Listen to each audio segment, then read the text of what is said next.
ইন্না লিল্লাহি ওয়া ইন্না ইলাইহি রাজিউন।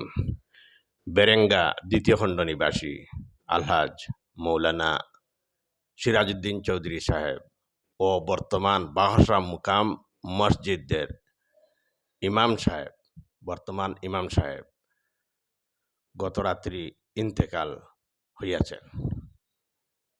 উনার পবিত্র জানাজার নামাজ আজ বেলা 2 কোটিকার সময় বেরেঙ্গা ঈদগাহ মাঠে আদায় করা হইবে।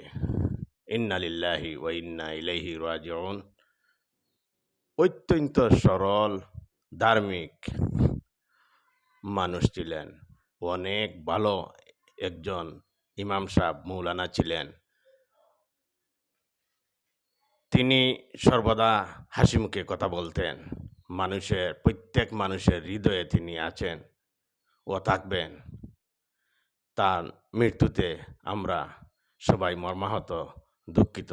আল্লাহ যেন ওনাকে বেহেশতে দান করেন। আল্লাহ যেন তার পরিবারের সবাইকে সবর করার তৌফিক দেন। এটাই আমি আল্লাহর কাছে দোয়া করি। আসসালামু আলাইকুম।